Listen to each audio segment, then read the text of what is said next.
संजय जी, राधे राधे। राधे राधे। महाराज जी, ये तंत्र मंत्र कुछ लोगों के ऊपर लोग कर देते हैं, क्या ये ऐसा सच में होता है? ऐसा कुछ वैसे ऐसे विधान हैं जो तांत्रिक हैं, जो मंत्रों के ज्ञाता हैं, उसमें मारण है, वशीकरण है, उच्चाटन है, ये इसके विधान हैं। लेकिन ये उन्हीं के ऊपर काम करते हैं जो भगवान का भजन नहीं करते। जो भगवान का भजन करते हैं उनके ऊपर काम नहीं करते। अगर आप राधा राधा जपते हो, कृष्ण कृष्ण जपते हो, तो भगवान तुम्हारी रक्षा करेंगे। कोई भी तंत्र मंत्र तुम्हारे ऊपर काम नहीं करेगा। एक तांत्रिक था तो वो शालिग्राम भगवान को चुटकियों से नचाता था ऐसे, और भक्त का नाटक करता था। तो भक्त लोग बड़े, जो देखने वाले, यार भगवान इसके बस में है, जैसा चाहता वैसा नचाता है। तो एक भजनानंदी संत थे, उनके पास कई लोग भजन करते, तो उन्होंने आकर बताया कि वो ऐसा बोले, भक्त कभी ऐसा कर ही नहीं सकता। भक्त भगवान को प्रदर्शन थोड़ी करेगा, वो तो आराधना की वस्तु है। तो फिर उन्होंने कहा, महाराज ये तो बड़ा गलत हो रहा है, समाज भ्रमित हो रहा है। तो बोले आपको चलना चाहिए। वो गए और खड़े हो गए और दिखा भाई, वो चुटकी बजावे कुछ नहीं। जब 100 का स्वभाव शेर हो जाता है ना, तो फिर कुछ नहीं चलता। और उनके पास भजन था और ये मंत्र का तांत्रिक था। तो इसने जब देखा कि यही बाबा जी आए और इसी कारण हुआ, तो उनसे कहा चले जाओ। तो उनका ये नाटक बंद कर, भोले भाले लोगों को तू ऐसे तंत्र के द्वारा लुभायमान करता है और पैसे इकट्ठा करता है। अब सारे समाज में उसकी बेइज्जती हुई, तो उसने शाम के अनुष्ठान किया मारण का प्रयोग किया। वो खप्पर में आग की तरह जलती हुई उन महात्मा की तरफ बढ़ी, लेकिन उनकी डेहरी की परिक्रमा करके बस खड़ी रही। कृत्या भी कहते हैं शास्त्रीय भाषा में, कृत्या, मारण, ऐसे नामों से उच्चारण किया जाता है। तो उन महात्मा ने कहा, मैं कोई दोषी हूं क्या? सब में भगवान वास करते, तू भी भगवत स्वरूप है। उसी के द्वारा प्रकट की हुई कृत्या, उसी को जाकर पटक दिया उल्टी खून की। और जब शिष्यों ने कहा, महाराज मर जाएगा, आप कृपा करके चलो। बस राम राम राम राम राम, खत्म कृत्या।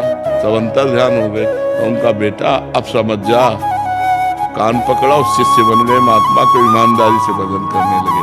तो तंत्र होता है, मंत्रों में ऐसी ताकत है।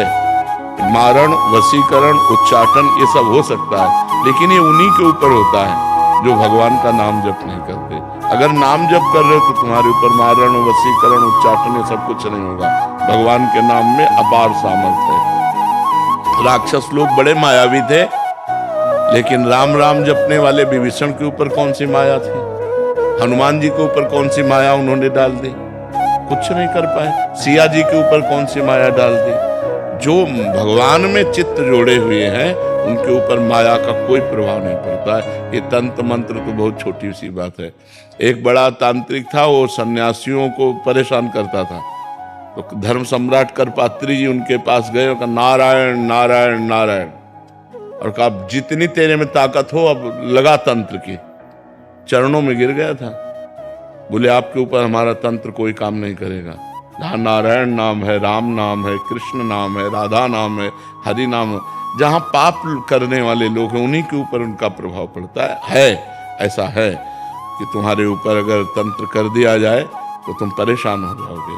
तुम्हारे ऊपर मारण लगा दिया जाए तो 10 दिन में मर जाओगे। अगर 1 दिन का लगा तो 1 दिन में मर जाओगे। 1 महीने का लगा तो 1 महीने में मर जाओगे।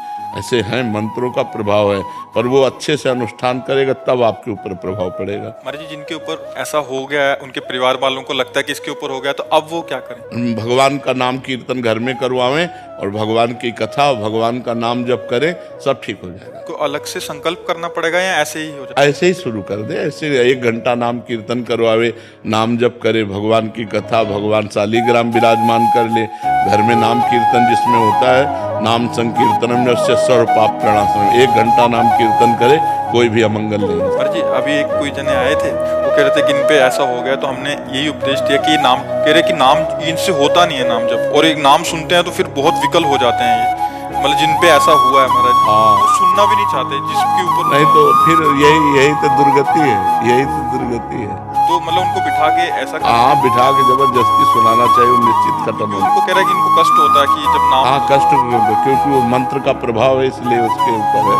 नहीं तो नाम जप से भूत प्रेत उतर जाए, सब ठीक हो गया। नाम जप में बड़ी सामर्थ्य है, बड़ी सामर्थ्य है। एक बार हम SMC में थे तो एक को भूत आया, तो वहां लाए, तो हम कोई झाड़ना फूकना तो जानते नहीं, हम नाम जपना शुरू किया और चीखने लगा। हमारे जी वो कह रहे थे कि और अब कहा इनसे दूर ले चलो, इनसे दूर ले चलो। हमको बैठल अब थोड़ी देर बैठा रहा, बोला हम जा रहे हैं। हम कहाँ जाओ? और ठाकुर जी को भोग लगा के जब जल चरणामृत और जल उनको दिया तो खत्म हो गया, चले। ये अपवित्र आत्माएं होती हैं, अपवित्र जगह प्रवेश करती।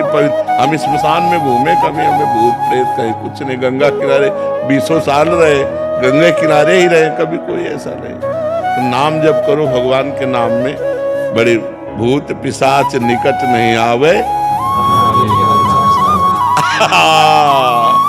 बहुत सिद्ध है, गोस्वामी जी ने सिद्ध अवस्था में, तुलसीदास जी ने यह लिखा है हनुमान चालीसा, भूत पिशाच निकट नहीं आवे, महावीर जब नाम नासय रोग हरे सब पीरा, जप निरंतर हनुमति। हाँ, जपत निरंतर।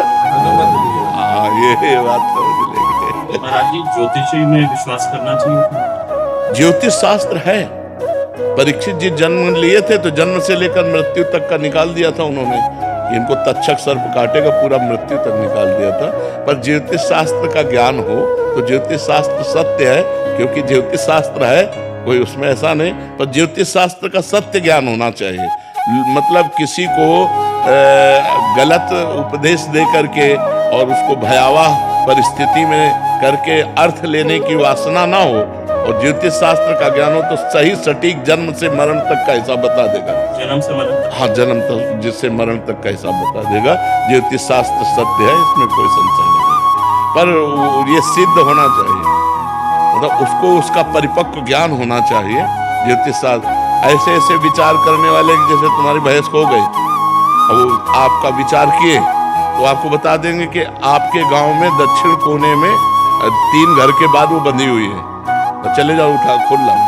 ऐसा है सारा ज्योतिष ज्ञान। सब मतलब ऐसा नहीं, भगवान ने सब शास्त्रों की रचना की, पर उसका सम्यक ज्ञान होना चाहिए। सम्यक ज्ञान होने से ही उसको जैसे हम किसी शास्त्र के अनुमानता, हमारी सिद्धि, जैसे किसी के मन की बात पढ़ लेना, या हाँ, ये भी सिद्धियां हैं, ये भी सिद्धियां, ये स्वतः अंदर आ जाता है। हाँ, अगर हम वो मंत्र सिद्ध किए हुए हैं तो आप जो ये, अच्छा आपका ये नाम है, आप अमुक जगह से आ रहे हैं, आप ये सोच कर आ रहे हैं, तो आपके होश उड़ जाएंगे।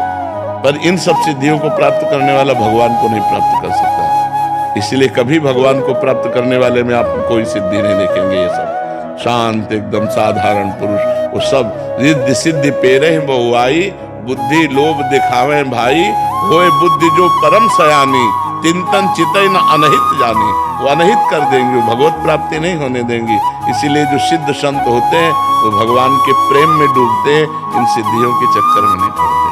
ये सिद्धियां तो बहुत छोटे से थोड़े वजन में आ जाती हैं कि आप क्या सोच रहे हैं, आपका क्या नाम है, आप कहाँ से आए हैं, ये बहुत छोटी मोटी बातें हैं, ये कोई बड़ी बात नहीं है। इन सब बातों को तो बहुत क्रॉस करके तब आगे बढ़ा जाता है परमार्थ में।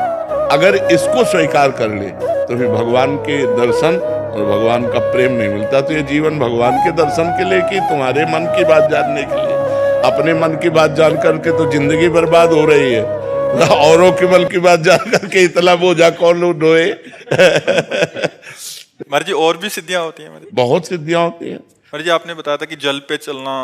हाँ, जल को स्तंभित करके चलना, पहाड़ में भी प्रवेश कर जाना, एक ही समय में कई जगह उपस्थित हो जाना, एक ही ये बड़ी सिद्धियां हैं। एक ही समय में कई जगह उपस्थित हो जाना, बहुत दूर की बात सुन लेना, तुम्हारे मन की बात जान लेना, कहाँ कौन सा धन गड़ा है, इन सब बातों को जान लेना।